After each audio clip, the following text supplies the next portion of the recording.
ನಮಸ್ಕಾರ ಕರ್ನಾಟಕ. ನಮ್ಮ ಒಕ್ಕಲಿಗ BGS ಮಠದ ಐ ಥಿಂಕ್ ಪ್ರಕಾಶ್ ಶೇಖರ್ ಸ್ವಾಮೀಜಿ ಅಂತ ಏನು ಹೇಳ್ತಾರೆ ನನಗೆ ಗೊತ್ತಿಲ್ಲ, ಸ್ವಾಮೀಜಿ ಅನ್ಬೇಕೋ ಬೇಡ ಅಂತ, ಬಟ್ ಅವರನ್ನು ಕರೆಯೋದು ಆ ರೀತಿ. ಆ ವ್ಯಕ್ತಿಯ ಆಡಂಬರದ ಹುಟ್ಟುಹಬ್ಬವನ್ನು ನೀವು ನೋಡಿದ್ವಿ. ಈ ನಮ್ಮ BGS ಮಠದ ಶಾಖೆಗಳು ಸಾಕಷ್ಟು ಕಡೆ ಇದೆ. ಅದರ ಒಂದು ಶಾಖೆ ಹೆಸರುಘಟ್ಟದಲ್ಲಿದೆ. ಅವರು ವಿದ್ಯಾಧರ್ ಸ್ವಾಮೀಜಿ ಅಂತ. ಒಂದಷ್ಟು ಈ ಪ್ರಕಾಶನಾಥ ಸ್ವಾಮೀಜಿಯ ವಿರುದ್ಧ ಒಂದಷ್ಟು ಹೇಳಿಕೆಗಳನ್ನು ಯೂಟ್ಯೂಬಲ್ಲಿ ಫೇಸ್ಬುಕ್ಕಲ್ಲಿ ಮಾಡಾಕೋರು ಮತ್ತು ನಮ್ಮಂಥವ್ರಿಗೆಲ್ಲ ಕಳಿಸೋರು. ನಾವು ಅದನ್ನು ಏನು ಸೀರಿಯಸ್ಸಾಗಿ ತೊಗೊಳಕ್ಕಾಗ್ತಿಲ್ಲ, ಏನೋ ಮಠದಲ್ಲಿ ಇರುತ್ತೆ ಬಿಡು, ಸಣ್ಣ ಪುಟ್ಟ ವಿಚಾರ ಅಂತ ಹೇಳ್ಕೊಂಡು ನಾನು ಸುಮ್ಮನೆ ಆಗಿಬಿಟ್ಟೆ. ಒಂದು ಬಾರಿ ನನ್ನನ್ನು ಆ ಒಂದು ಹೆಸರುಘಟ್ಟದ ಮಠದ ಶಾಖೆಗೆ ಕರೆದಿದ್ರು. ನಾನು ಕೂಡ ಹೋಗಿದ್ದೆ, ಭೇಟಿ ಮಾಡಿ ಬಂದೆ. ಸ್ವಾಮಿ, ನಾವು ನಿರ್ಬಂಧ ಸ್ವಾಮೀಜಿಗಳಿಗೆ ಹೇಳಿ ನಿಮ್ಗೆ ಏನಾದರೂ ಇಲ್ಲ. ಅವರು ಆ ವಿದ್ಯಾಧರ್ ಸ್ವಾಮೀಜಿ, ಆ ಹೆಸರುಘಟ್ಟದ ವಿದ್ಯಾಧರ ಸ್ವಾಮೀಜಿಯವರು ಇಲ್ಲ ನಮಗೆ ನಿರ್ಬಂಧ ಸ್ವಾಮೀಜಿ ಇದೇನಿಲ್ಲ, ಬಟ್ ಎಲ್ಲ ಈ ಪ್ರಕಾಶನಾಥ ಯಾಕೋ ನಮ್ಮನ್ನು ತುಂಬ ಏಳಿಸ್ತಾನೆ, ನಮಗೂ ಅವ್ರು ಮಾಡ್ತಾರೋ ಕೆಲಸ ನಮಗೆ ಸರಿ ಬರೋಲ್ಲ ಅಂತ ನಾನು ಹೇಳಿದೆ.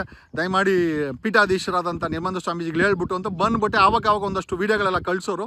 ನಾನು 2024 ಅಕ್ಟೋಬರ್ ನವಂಬರ್ ಅನ್ಕೊತೀನಿ, ನಾನು ಇದಕ್ಕೆ ಹೋಗಿದ್ದೆ, ನನಗೆ ಬಿಗ್ ಬಾಸ್ಗೆ ಹೋಗಿದ್ದೆ. ಬಿಗ್ ಬಾಸ್ಗೆ ಹೋಗಿದ್ದಾಗ ಮೊಬೈಲೆಲ್ಲ ಯೂಸ್ ಮಾಡೋಂಗಿಲ್ಲ. ಬಟ್ ನನ್ನನ್ನು ಹೊರಗಡೆ ಕಳಿಸಿದಾಗ ಒಂದು ವಾರದ ಮಟ್ಟಿಗೆ ನಾನು ಬೇರೆ ಕಡೆ ನನ್ನ ಬಿಗ್ ಬಾಸಲ್ಲಿ ಇಟ್ಟಿದ್ರು. ಆ ಸಮಯದಲ್ಲಿ ನಮ್ಮ ಮನೆಯವರು ನನಗೆ ನನ್ನ ಮೊಬೈಲನ್ನು ತಂದುಕೊಟ್ರು. ಗೊತ್ತಾಯ್ತು ನನಗೆ, ನಾನು ವಾಪಸ್ ಹೋಗಲ್ಲ ಅಂತ ನನಗೆ ಗೊತ್ತಿತ್ತು. ನಾನು ಮೊಬೈಲ್ ತರಿಸ್ಕೊಂಡು ನಾನು ನೋಡ್ಕೊತಾ ಇದ್ದೆ. ಸೊ ಆ ಮೊಬೈಲಲ್ಲಿ ನೋಡಿದಾಗ ಇವರು ಹೆಸರುಘಟ್ಟದ 2024 ಬಿಗ್ ಬಾಸಿಂದ ಹೊರಗಡೆ ಬಂದಾಗ ಒಂದು ಮೆಸೇಜ್ ಇತ್ತು.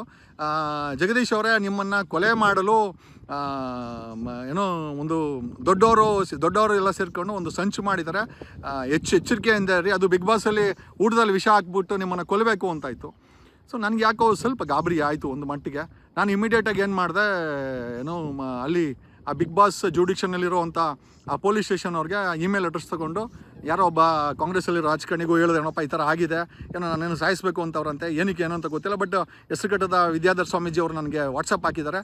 ಬಟ್ ಏನೇನೇ ಆವಾಗಲೇ ಒಂದು ಕಂಪ್ಲೇಂಟ್ ಹಾಕಿರ್ತೀನಿ ಅಂತೇಳಿ ಆ ಬಿಗ್ ಬಾಸ್ ಜುಡಿಷಿಯಲ್ ಲಿಮಿಟ್ಸಲ್ಲಿ ನಾನೊಂದು ಕಂಪ್ಲೇಂಟನ್ನು ಹಾಕಿ, ಆಮೇಲೆ ತದನಂತರ ನಾನು ನಿರ್ಬಂಧ ಸ್ವಾಮೀಜಿಯವರಿಗೆ ದೂರವಾಣಿ ಮುಖಾಂತರ ನಾನು ಟ್ರೈ ಮಾಡಿ ಈ ವಿಚಾರ ಹೇಳಿದೆ. ಸ್ವಾಮಿ, ಈ ಥರ ಅವರು ಹೇಳ್ತಾ ಇದ್ದಾರೆ ನನಗೆ, ಈ ಥರ ನನಗೆ ನಂಬೋದೋ ಬಿಡೋದು ನನಗೂ ಗೊತ್ತಾಗ್ತಾಯಿಲ್ಲ. ಬಟ್ ಒಂದಂತ ನಿಜ, ಆತಂಕ ಅಂತೂ ಖಂಡಿತ ಆಗಿದೆ. ಯಾಕೆ ಈ ಥರ ವಿದ್ಯಾಧರ್ ಸ್ವಾಮೀಜಿಗಳವರು ಈ ಥರ ಹಾಕಿದ್ದಾರೆ ನನಗೂ ಗೊತ್ತಿಲ್ಲ. ಬಟ್ ಆ ಪ್ರಕಾಶನಾಥ ಸ್ವಾಮೀಜಿ ಮೇಲೆ ಅವ್ರಿಗೇನೋ ಇರ್ಬೋದೇನೋ ಗೊತ್ತಿಲ್ಲ. ಬಟ್ ನಾನು ಬಿಗ್ ಬಾಸಲ್ಲಿ ನನ್ನನ್ನು ಯಾರೋ ಕೊಲೆ ಮಾಡೋಕ್ಕೆ, ಅದು ಏನೋ ಯಾರೋ ಷಡ್ಯಂತ್ರ ಮಾಡ್ತಾಯಿದ್ದಾರೆ ಅಂತೇಳಿ ಈ ಥರ ಹೇಳ್ತಾ ಇದ್ದಾರೆ ಅಂತಂದರೆ, ಅದಕ್ಕೆ ಅವರು ಗಾಬರಿ ಆಗಬೇಡಿ, ಆ ಕಂಪ್ಲೇಂಟನ್ನು ವಾಪಸ್ ತೊಗೊಳ್ಳಿ, ಅಲ್ಲಿ ಕೊಟ್ಟರೆ ಕಂಪ್ಲೇಂಟನ್ನು ನಾನು ಸೆಟ್ರೈಟ್ ಮಾಡ್ತೀನಿ ಅಂತಂದರು. ಆಯಿತು ಅಂತ ಹೇಳ್ಬಿಟ್ಟು ಇನ್ನು ದೊಡ್ಡವ್ರಿಗೆ ಹೇಳಿದ್ಮೇಲೆ ನಾನು ಯಾಕೆ ಅಂತೇಳಿ ಅದ್ರ ಬಗ್ಗೆ ತಲೆ ಕೆಡ್ಸ್ಕೊಳಕ್ಕೆ ಹೋಗಿಲ್ಲ. ಬಟ್ ಆದಂತರ ಐ ಥಿಂಕ್ ಆವತ್ತೇ ನೈಟೇ ಏನೋ ಯಾರೋ ಬಂದು ಆ್ಯಂಬುಲೆನ್ಸಲ್ಲಿ ಆ ವ್ಯಕ್ತಿನ ಎತ್ತಾಕೊಂಡು ಹೋದ್ರಂತೆ. ಆ ಒಂದು ಹೆಸರುಘಟ್ಟ ಮಠದ ವಿದ್ಯಾಧರ್ ಸ್ವಾಮೀಜಿಯನ್ನು ಎತ್ತಾಕೊಂಡು ಹೋದ್ರಂತೆ.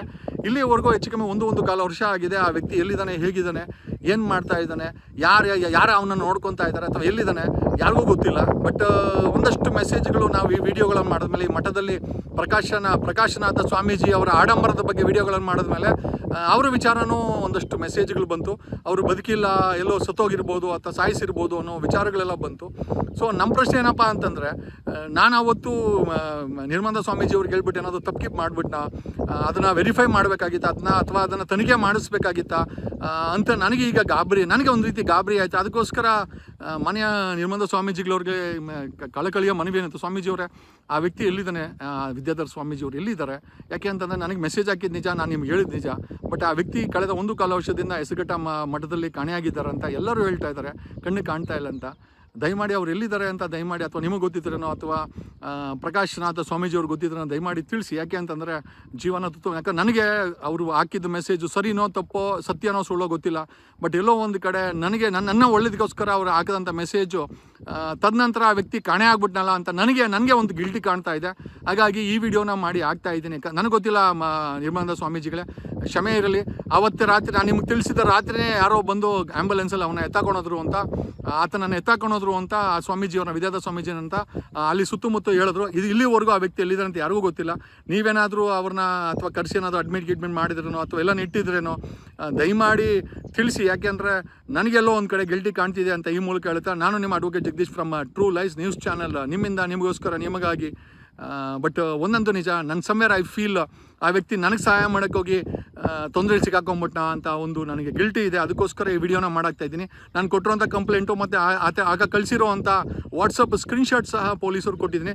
ಪೊಲೀಸರು ಇದ್ರ ಬಗ್ಗೆ ಯಾವುದೇ ತನಿಖೆ ಮಾಡಿಲ್ಲ ಅಂತ ನಾನು ಅನ್ಕೊತಾ ಇದ್ದೀನಿ. ಯಾಕಂದರೆ ಐ ಡೋಂಟ್ ನೋ, ಏನೋ ಪಟ್ಟಬದ್ಧ ಹಿತಾಸಕ್ತಿಗಳು ಅದನ್ನು ಮುಚ್ಚಾಕಿ ಈತನಿಗೇನೋ ತೊಂದರೆ ಮಾಡಿಬಿಟ್ರೆ ನನಗೂ ಗೊತ್ತಿಲ್ಲ ಅಂತ ಈ ಮೂಲಕ ಹೇಳುತ್ತಾ, ವಿದ್ಯಾಧರ್ ಸ್ವಾಮೀಜಿ ಎಲ್ಲಿದ್ದಾರೆ ತಿಳ್ಕೊಳ್ಳೋವಂಥ ಒಂದು ಅವಶ್ಯಕತೆ ಇದೆ ಅಂತ ಈ ಮೂಲಕ ಹೇಳುತ್ತಾ, ಕರ್ನಾಟಕದ ಒಕ್ಕಲಿಗರ ಪರವಾಗಿ, ಒಕ್ಕಲಿಗರ ಧ್ವನಿಯಾಗಿ ಈ ಮಠದ ಒಂದು ಸೌಕರ್ಯಗಳು ಒಕ್ಕಲಿಗರಿಗೆ, ಸಮುದಾಯಕ್ಕೆ, ಬಡವರಿಗೆ ಸೇರಬೇಕು ಅನ್ನೋ ಒಂದೇ ಒಂದು ಉದ್ದೇಶದಿಂದ ಈ ಮಠವನ್ನು ಪ್ರಶ್ನೆ ಮಾಡ್ತಾ ಇದ್ದೀವಿ. ಈ ಮಠದಲ್ಲಿ ನಡೀತಾ ಇರೋಂಥ ಅಕ್ರಮಗಳ ಬಗ್ಗೆ, ಅಕ್ರಮ ವ್ಯಕ್ತಿತ್ವ ಬಗ್ಗೆ, ನಡೆ ಬಗ್ಗೆ ಪ್ರಶ್ನೆ ಮಾಡ್ತಾ ಇದ್ದೀವಿ. ಮಿಕ್ಕ ಏನೂ ಇಲ್ಲ ಅಂತ ಈ ಮೂಲಕ ಹೇಳುತ್ತಾ, ಕ್ಷಮೆ ಇರಲಿ ಯಾರ ಮನಸ್ಸಿಗಾರು ತೊಂದರೆ ಬೇಜಾರಾಗಿದ್ದರೆ ನನ್ನ ನಡೆಯಿಂದ ಕ್ಷಮೆ ಇರಲಿ ಅಂತ ಈ ಮೂಲಕ ಹೇಳುತ್ತಾ, ಸತ್ಯ ಇವತ್ತಲ್ಲ ನಾಳೆ ಹೊರಗಡೆ ಬಂದೇ ಬರುತ್ತೆ.